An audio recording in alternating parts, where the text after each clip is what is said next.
দর্শক, আমি এই মুহূর্তে রয়েছি পেকুয়া উপজেলা স্বাস্থ্য কমপ্লেক্সে। আপনারা জানেন আজকে সকালে পেকুয়া ABC আঞ্চলিক মহাসড়কে একটি বড় ধরনের দুর্ঘটনা সংঘটিত হয়েছে। এই ঘটনায় একই পরিবারের 3 জন সহ মোট 5 জনের প্রাণহানি ঘটেছে।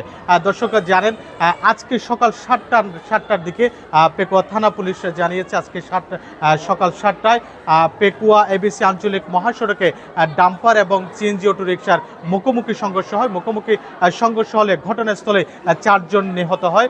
4 জনের মধ্যে রয়েছে 3 জন একই পরিবারের। তারা হলেন চট্টগ্রাম হাটহাজারী এলাকার ফিরোজ এবং তার স্ত্রী শাহিন আক্তার এবং তার 6 মাসের শিশু জাহেদ। এছাড়া পেকুয়া উজানটি এলাকার নতুন কোন এলাকার একজন রয়েছেন, তার নাম আব্দুর রহমান, মাওলানা আব্দুর রহমান। এছাড়াও সিএনজি চালক যিনি সিএনজিটি চালাচ্ছিলেন মনিরুল মান্নান, তিনিও ঘটনাস্থলে নিহত হয়েছে। আমি পেকুয়া উপজেলা স্বাস্থ্য কমপ্লেক্সে রয়েছি। নিহতের স্বজনেরা জানিয়েছে ইতিমধ্যে কিন্তু 2 জনের লাশ কিন্তু হস্তান্তর করা হয়েছে। এছাড়া পেকুয়া থানা পুলিশের সঙ্গে আমি কথা বলেছি, তারা জানিয়েছেন ইতিমধ্যে সিএনজিটি ঘাতক সিএনজি এবং ডাম্পারটি আটক করা হয়েছে। আপনারা নিশ্চয় দেখতে পাচ্ছেন স্বজনদের আহাজারি চলছে পেকুয়া উপজেলা স্বাস্থ্য কমপ্লেক্সে। ইতিমধ্যে কিন্তু কয়েকজনের মরদেহ হস্তান্তর করা হলেও 2-1 জনের মরদেহ কিন্তু এখনও পড়ে আছে হাসপাতালে। সব কিছু মিলিয়ে আসলে নিহতের সংখ্যা এই পর্যন্ত গিয়ে দাঁড়িয়েছে 5 জনে।